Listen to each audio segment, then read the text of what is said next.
प्रस्तुत है इस पुस्तक का पाठ 14 जल। पृष्ठ 136। मान लीजिए किसी कारणवश आपके परिवार को 1 सप्ताह तक प्रतिदिन 1 बाल्टी जल मिलता है। कल्पना कीजिए तब क्या होगा। क्या आप खाना पकाना, कपड़े धोना, बर्तन साफ करना और स्नान करना जैसे कार्य कर पाएंगे?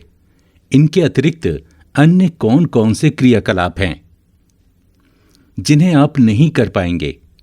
यदि काफी लंबे समय तक हमें आसानी से जल प्राप्त नहीं होगा तो क्या होगा? पीने के अतिरिक्त ऐसे बहुत से क्रियाकलाप हैं जिनके लिए हम जल का उपयोग करते हैं, जो कि चित्र संख्या 14.1 में दर्शाया गया है। क्या आपको ये अनुमान है कि हम एक दिन में जल की लगभग कितनी मात्रा का उपयोग करते हैं? चित्र संख्या 14.1 इस चित्र में पानी के विभिन्न उपयोग बताए गए हैं।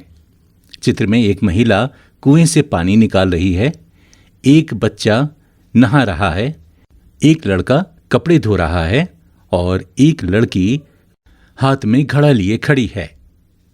14.1 हम कितने जल का उपयोग करते हैं? क्रियाकलाप 1। प्रतिदिन के उन सभी क्रियाकलापों की सूची बनाइए जिनमें आप जल का उपयोग करते हैं। सारणी 14.1 में कुछ क्रियाकलापों की सूची दी गई है। इसी प्रकार की सारणी अपनी नोटबुक में बनाइए। अब पूरे दिन में आप तथा आपके परिवार के सदस्यों द्वारा प्रत्येक क्रियाकलाप में प्रयुक्त जल की मात्रा मापिए। आप मापन के लिए मग, गिलास, बाल्टी या किसी अन्य बर्तन का उपयोग कर सकते हैं। सारणी 14.1 आपके परिवार द्वारा एक दिन में उपयोग होने वाले जल की मात्रा का अनुमान। यह एक सारणी दी गई है जिसमें 2 कॉलम हैं। पहले कॉलम में पानी के उपयोगों के बारे में बताया गया है। उसके सामने दूसरा कॉलम है जहां पर उपयोग हुए जल की मात्रा आपको बतानी है। अब आप ये जान गए होंगे कि प्रतिदिन आपके परिवार में लगभग कितने जल का उपयोग होता है। क्या आप अपनी स्वच्छता के लिए एक दिन में उपयोग किए जाने वाले पानी की मात्रा का अनुमान लगा सकते हैं? इस जानकारी का उपयोग करके यह गणना कीजिए कि आपके परिवार को 1 वर्ष में कितने जल की आवश्यकता होती है। अब जल की इस मात्रा को अपने परिवार के सदस्यों की संख्या से विभाजित कीजिए। यह आपके परिवार के एक सदस्य की 1 वर्ष की जल की आवश्यकता का ज्ञान कराएगा। पता लगाइए कि आपके गांव या शहर में कितने लोग रहते हैं। अब आपको यह बोध हो जाएगा कि आपके शहर अथवा गांव के लिए 1 वर्ष में कितने जल की आवश्यकता होगी। पृष्ठ 137। बूझो जिज्ञासु है कि क्या हमारे देश के विभिन्न क्षेत्रों में रहने वाले लोगों को समान मात्रा में जल उपलब्ध होता है? क्या ऐसे भी क्षेत्र हैं जहां के लोगों को उचित मात्रा में जल नहीं मिलता है? वे अपना काम कैसे चलाते हैं? आपने ऐसे बहुत से क्रियाकलापों की सूची बनाई है जिनमें आप जल का उपयोग करते हैं। क्या आप सोचते हैं कि हमारी जल की आवश्यकताएं इसी प्रकार के क्रियाकलापों तक ही सीमित हैं? हम गेहूं, चावल, दालें, सब्जियां तथा अन्य बहुत सी खाने की वस्तुओं का प्रतिदिन उपयोग करते हैं। हम जानते हैं कि कुछ रेशे जिनका उपयोग हम कपड़ा बनाने में करते हैं पौधों से ही प्राप्त होते हैं। क्या इन्हें उगाने के लिए जल की आवश्यकता नहीं होती? क्या आप जल के कुछ और उपयोग सोच सकते हैं?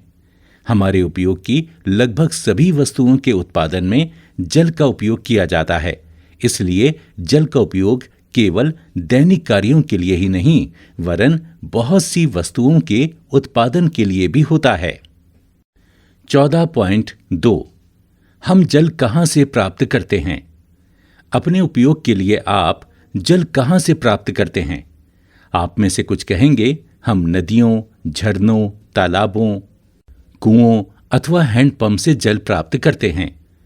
कुछ अन्य यह कह सकते हैं कि हम जल टोटियों से प्राप्त करते हैं। क्या आपने कभी सोचा है कि टोटियों में जल कहां से आता है?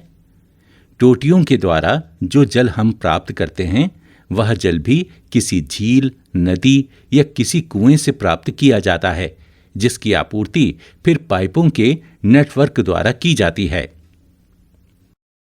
चित्र संख्या 14.2। इस चित्र में नदियों, झीलों, नलकूपों या कुओं से जल टोटियों में आता है, इस बात को दर्शाया गया है। हम में से प्रत्येक का अपने घरों में जल प्राप्त करने का ढंग भिन्न हो सकता है। अंततः हम सब के जल के एक से ही स्रोत हैं, जैसे तालाब, झील, नदी तथा कुएं। हमने अपनी चर्चा में कुछ जल स्रोतों का उल्लेख किया है। इन तालाबों, नदियों, झीलों तथा कुओं को भरने के लिए जल कहां से आता है? पहली आपको यह बताना चाहती है कि किसी पुस्तक के एक पृष्ठ के उत्पादन के लिए लगभग 2 गिलास जल की आवश्यकता होती है।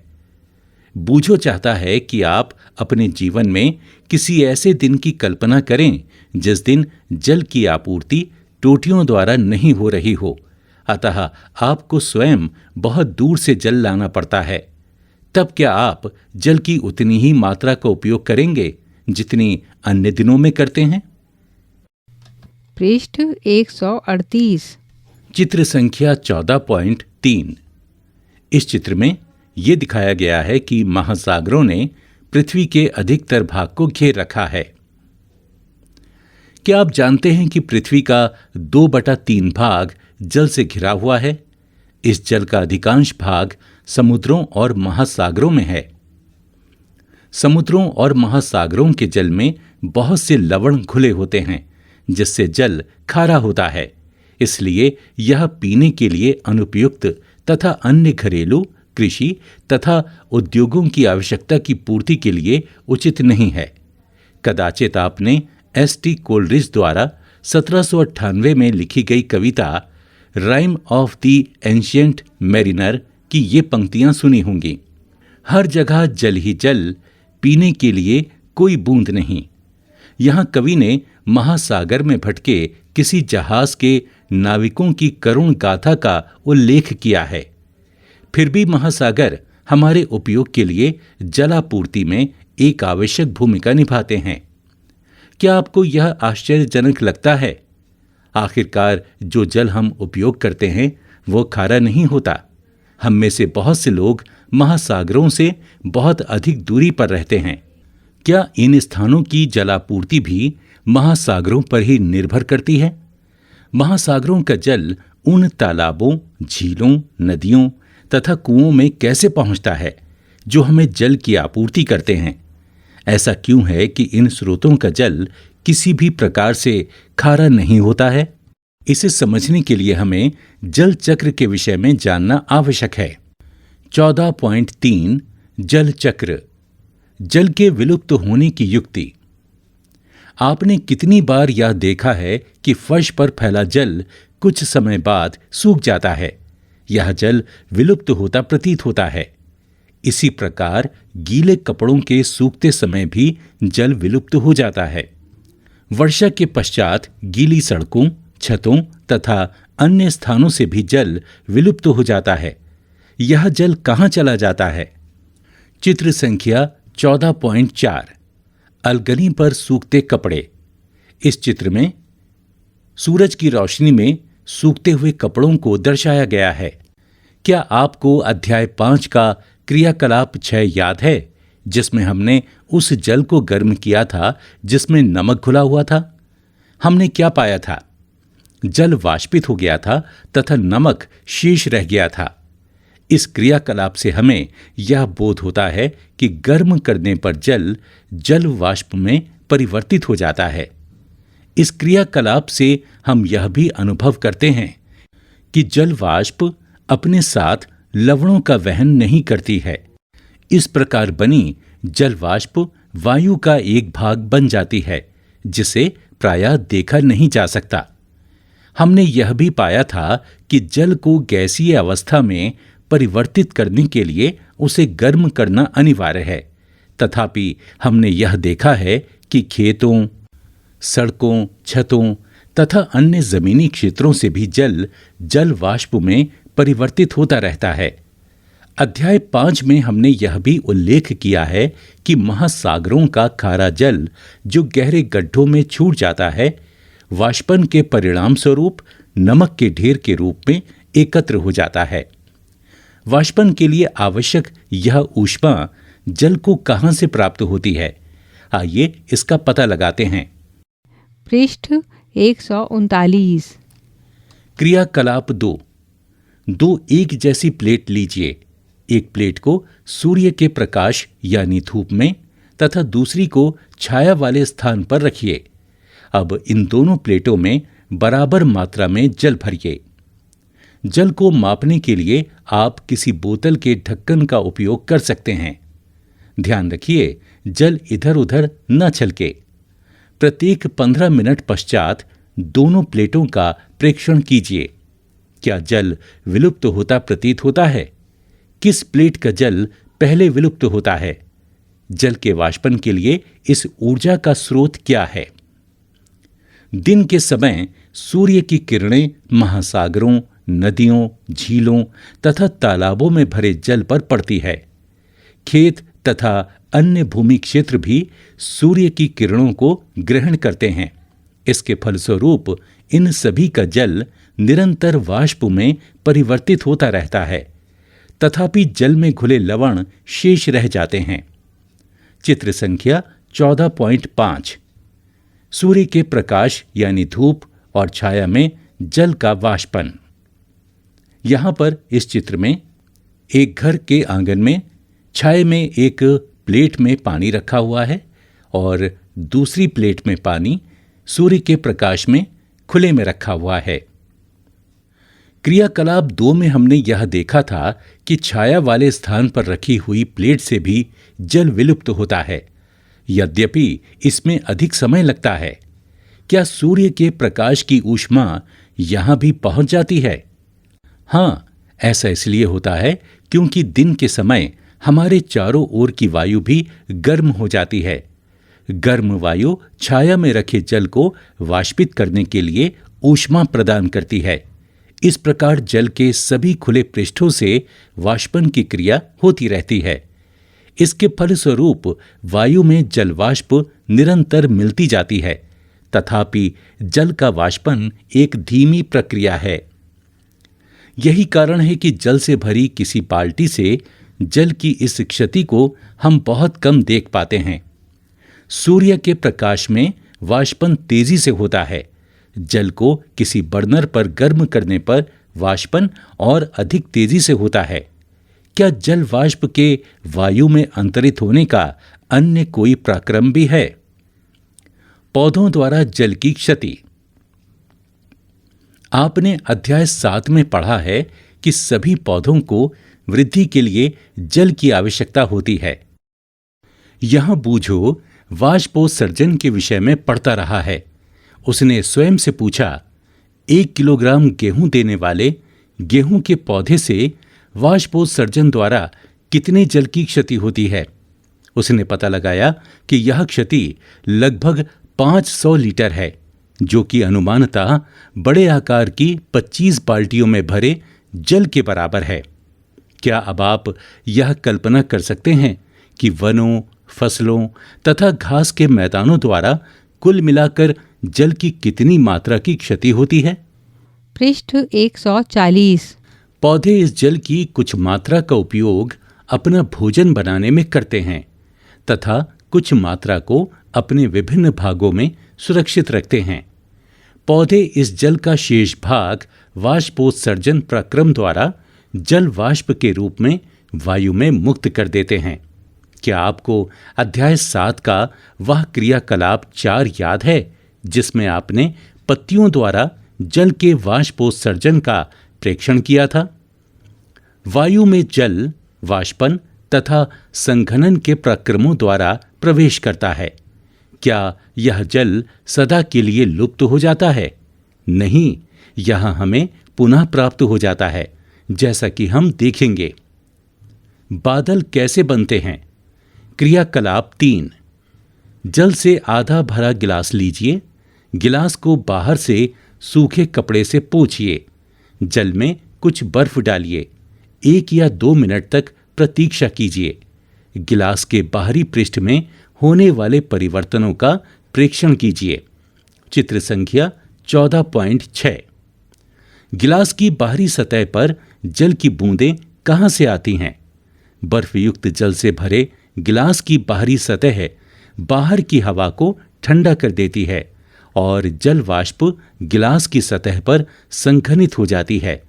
संघनन के इस प्रक्रम को हमने अध्याय 5 के क्रियाकलाप 7 में देखा था। चित्र संख्या 14.6। इस चित्र में बर्फ और जल से भरे गिलास के बाहरी पृष्ठ पर प्रकट जल की बूंदों को दर्शाया गया है। पहेली ने सर्दियों में प्रातःकाल घास की पत्तियों पर ओस की बूंदें देखी हैं।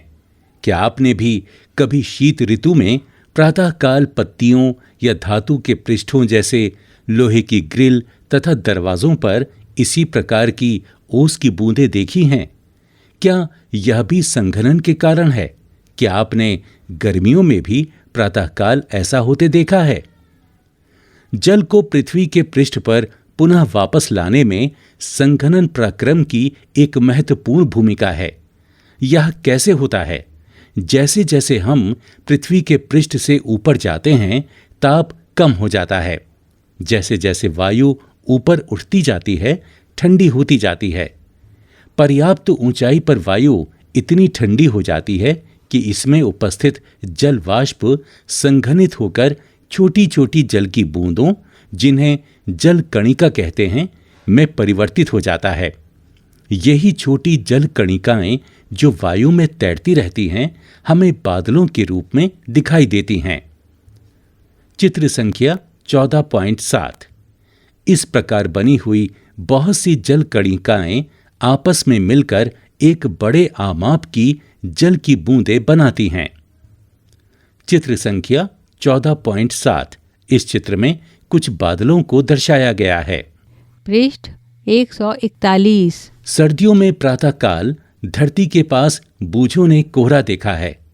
वह विचार कर रहा है कि क्या यह भी ठंडी धरती के पास जलवाष्प का संघनन है? आप क्या सोचते हैं? इनमें से कुछ जल की बूंदें इतनी भारी हो जाती हैं कि वे नीचे की ओर गिरने लगती हैं। इन गिरती हुई बूंदों को ही हम वर्षा कहते हैं। विशेष परिस्थितियों में यह ओले या हिम के रूप में भी गिर सकती हैं। इस प्रकार वाष्पन तथा वाष्पोत्सर्जन द्वारा जल वायु में चला जाता है, बादल बनते हैं और वर्षा, ओले तथा हिम के रूप में जल पुनः धरती पर वापस आता है। 14.4 पुनः महासागरों की ओर। वर्षा तथा हिम के रूप में पृथ्वी के विभिन्न भागों में आए जल का क्या होता है? प्रायः समस्त भूपृष्ठ महासागरों के तल से ऊंचे हैं। वर्षा तथा हिम के रूप में भूमि पर गिरा अधिकांश जल अंततः महासागरों में वापस चला जाता है। यह विभिन्न ढंगों से होता है। पर्वतों पर हिम पिघलकर जल बन जाती है। यह जल पहाड़ों से झरनों तथा नदियों के रूप में नीचे गिरता है। चित्र 14.8 कुछ जल जो वर्षा के रूप में भूमि पर गिरता है, वह भी नदियों और झरनों के रूप में बह जाता है। अधिकांश नदियां भूमि पर लंबी दूरी तय करती हैं और अंततः किसी समुद्र या महासागर में गिर जाती हैं। तथापि कुछ नदियों का जल झीलों में बह जाता है। वर्षा का जल भी झीलों तथा तालाबों को भर देता है। वर्षा के जल का कुछ भाग भूमि द्वारा सोख लिया जाता है और मृदा में विलुप्त होता हुआ प्रतीत होता है। इस जल का कुछ भाग वाष्पन तथा वाष्पोत्सर्जन द्वारा वापस वायु में चला जाता है। चित्र संख्या 14.8 इस चित्र में वर्षा का जल झरनों और नदियों के रूप में बहता हुआ दर्शाया गया है। शेष जल धीरे धीरे भूमि के नीचे रिसता रहता है। इस जल का अधिकांश भाग हमें भौम जल के रूप में उपलब्ध हो जाता है। कुओं का भरण भौम जल से ही होता है। इसी प्रकार कुछ झीलों के जल का स्रोत भी भौम जल ही होता है। हैंडपंप या नलकूप से खींचा गया जल भौम जल से ही आता है। जिन क्षेत्रों में अधिक हैंडपंप या नलकूप उपयोग होते हैं, वहां पर भौम जल प्राप्त करने के लिए हमें गहरी खुदाई की आवश्यकता होती है। अति उपयोग के कारण भौम जल के स्तर की यह क्षति चिंता का विषय है। पहेली एक चिंता को आपसे बांटना चाहती है। उन क्षेत्रों में जहां भूमि पर वनस्पति बहुत कम है या बिल्कुल ही नहीं है, वहां वर्षा का जल शीघ्र बह जाता है।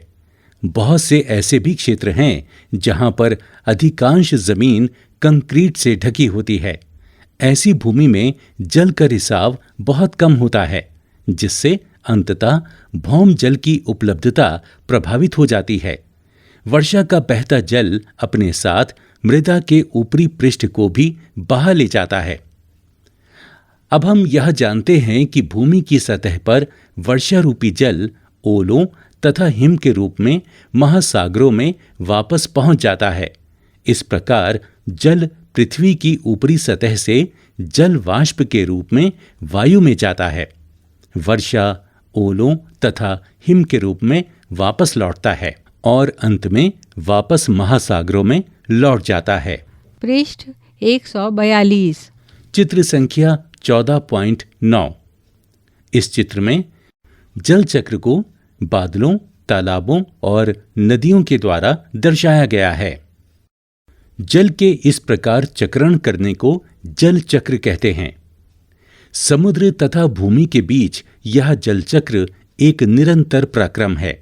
यह भूमि पर जल की आपूर्ति बनाए रखता है। 14.5। यदि भारी वर्षा हो तो क्या होगा? वर्षा का समय, अवधि तथा मात्रा विभिन्न स्थानों पर भिन्न भिन्न होता है। संसार के कुछ भागों में पूरे वर्ष वर्षा होती रहती है, जबकि ऐसे स्थान भी हैं जहां पर वर्षा कुछ दिनों के लिए ही होती है। हमारे देश में अधिकांश वर्षा मॉनसून के मौसम में ही होती है। विशेषतः गर्मी के गर्म दिनों के बाद वर्षा हमें राहत प्रदान करती है। बहुत सी फसलों का बोया जाना मानसून के आने पर निर्भर करता है, परंतु अत्यधिक वर्षा से बहुत सी समस्याएं उत्पन्न हो सकती हैं। चित्र संख्या 14.10। भारी वर्षा से नदियों, झीलों तथा तालाबों का जलस्तर बढ़ सकता है। ऐसा होने पर जल एक बड़े क्षेत्र में फैलकर बाढ़ का कारण बन सकता है। यह खेतों, वनों, गांवों और शहरों को जलमग्न कर सकता है। चित्र संख्या 14.10 में भारी वर्षा के बाद का दृश्य दर्शाया गया है। हमारे देश में बाढ़ से फसलें, पालतू जानवर, संपदा तथा मानव जीवन की अपार क्षति होती है। पृष्ठ 143। चित्र संख्या 14.11। इस चित्र में किसी बाढ़ग्रस्त क्षेत्र का दृश्य दर्शाया गया है। बाढ़ के समय जल में रहने वाले जीव भी बह जाते हैं। प्रायः जब बाढ़ का जल उतरता है तो ये जलस्य जीव थल भाग में फंसकर मर जाते हैं। वर्षा भूमि पर रहने वाले जीवों को भी प्रभावित करती है। 14.6। यदि काफी समय तक वर्षा ना हो तो क्या होगा? क्या आप कल्पना कर सकते हैं कि यदि किसी क्षेत्र में एक वर्ष या उससे भी अधिक समय तक वर्षा ना हो तो क्या होगा? वाष्पन एवं वाष्पोत्सर्जन द्वारा मृदा से लगातार जल की क्षति होती रहती है, क्योंकि यह वर्षा द्वारा वापस नहीं लाया जा रहा है। इसलिए मृदा सूख जाती है। उस क्षेत्र के तालाबों और कुओं में जल का स्तर गिर जाता है और उनमें से कुछ सूख भी जाते हैं। भौम जल की भी कमी हो जाती है। इससे सूखा पड़ सकता है। सूखे की स्थिति में खाद्यान्न और चारा प्राप्त करना दुर्लभ हो जाता है। कदाचित आपने हमारे देश या संसार के कुछ भागों में पड़े सूखे के बारे में सुना होगा। क्या आपको जानकारी है कि इन क्षेत्रों में रहने वाले लोगों को किन किन कठिनाइयों का सामना करना पड़ता है? इन परिस्थितियों में पशुओं और वनस्पति का क्या होता है? अपने माता पिता तथा पड़ोसियों से चर्चा करके अथवा समाचार पत्रों व मैगजीन में पढ़कर इनके बारे में पता लगाने का प्रयास कीजिए। 14.7 हम जल को कैसे संरक्षित कर सकते हैं? पृथ्वी पर उपलब्ध जल का केवल एक छोटा सा भाग ही पौधों, जंतुओं तथा मनुष्यों के प्रयोग के लिए उपयुक्त होता है।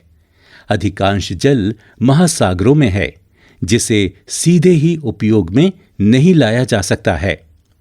जब भौम जल का स्तर अत्यधिक गिर जाता है, तब भौम जल का और अधिक उपयोग नहीं कर सकते हैं। पृथ्वी पर जल की कुल मात्रा समान रहती है, परंतु उपयोग के लिए उपलब्ध जल की मात्रा अत्यंत सीमित है और अति उपयोग के कारण घटती जा रही है। जल की मांग प्रतिदिन बढ़ रही है। जनसंख्या वृद्धि के साथ साथ जल का उपयोग करने वाले लोगों की संख्या भी बढ़ रही है। बहुत से नगरों में जल भरने के लिए लंबी कतारों का दिखना एक साधारण दृश्य है। खाने की वस्तुओं के उत्पादन और उद्योगों में भी जल की अधिकाधिक मात्रा का प्रयोग हो रहा है। इन्हीं कारणों से संसार के बहुत से भागों में जल की कमी हो गई है। इसलिए यह आवश्यक है कि जल का विवेकपूर्ण उपयोग किया जाए। हम सावधानी बरतें जिससे जल व्यर्थ ना हो। चित्र संख्या 14.12 में इसी प्रकार एक नल के आगे बर्तनों की कतार को दर्शाया गया है। पृष्ठ 144। 14.8 वर्षा के जल का संग्रहण। वर्षा के जल को एकत्र करना और उसका भंडारण करके बाद में प्रयोग करना जल की उपलब्धता में वृद्धि करने का एक उपाय है। इस उपाय द्वारा वर्षा का जल एकत्र करने को वर्षा जल संग्रहण कहते हैं। वर्षा जल संग्रहण का मूल मंत्र यह है कि जल जहां गिरे वहीं एकत्र कीजिए। वर्षा के उस जल का क्या होता है जो ऐसे क्षेत्रों में गिरता है जहां अधिकांश क्षेत्रों में कंक्रीट की सड़कें और मकान होते हैं? यह नालियों में बह जाता है। क्या ऐसा नहीं है? इस प्रकार वर्षा जल का कुछ भाग बहकर नदियों या झीलों तक पहुंच जाता है, जो कि बहुत दूरी पर हो सकते हैं। क्योंकि यह जल हमारे चारों ओर भूमि में वापस नहीं गया है, अतः इस जल को घरों में वापस लाने के लिए हमें अत्यधिक प्रयास करने की आवश्यकता होगी। वर्षा जल संग्रहण की यहाँ 2 तकनीकों का उल्लेख किया गया है। एक, छत के ऊपर वर्षा जल संग्रहण। इस प्रणाली में भवनों की छत पर एकत्रित वर्षा के जल को भंडारण टैंक में पाइपों द्वारा पहुंचाया जाता है। इस जल में छत पर उपस्थित मिट्टी के कण हो सकते हैं, जिन्हें उपयोग करने से पहले निस्यंदित करना आवश्यक होता है।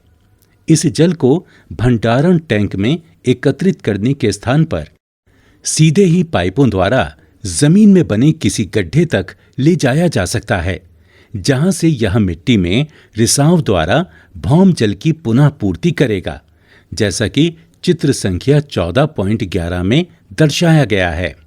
चित्र संख्या 14.11 में भूमि के जल को पाइपों द्वारा मकान की छत पर ले जाया हुआ और संग्रहण करता हुआ दिखाया गया है।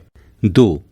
एक दूसरा विकल्प है कि सड़क के किनारे बनी नालियों द्वारा एकत्रित वर्षा का जल भूमि में सीधे पहुंचने दिया जाए। प्रमुख शब्द: बादल, संघनन, सूखा, वाष्पन, बाढ़, ओला, महासागर, वर्षा जल संग्रहण, हिम, जल वाष्प, जल चक्र। पृष्ठ 145। सारांश: जल जीवन के लिए आवश्यक है। वायु में वाष्पन और वाष्पोत्सर्जन से जल वाष्प मिलती रहती है। जल वाष्प वायु में संघनित होकर छोटी छोटी जल की बूंदें बनाती है, जो बादल जैसे दिखाई देते हैं। बहुत सी छोटी जल की बूंदें परस्पर मिलकर वर्षा, हिम अथवा ओले के रूप में गिरती हैं। वर्षा, ओले तथा हिम नदियों, झीलों, तालाबों, कुओं तथा मिट्टी में जल की पुनः पूर्ति करते हैं। महासागरों तथा जलीय भागों के बीच जल के चक्रण को जल चक्र कहते हैं। अत्यधिक वर्षा से बाढ़ आती है, जबकि लंबे समय तक वर्षा न होने से सूखा पड़ सकता है।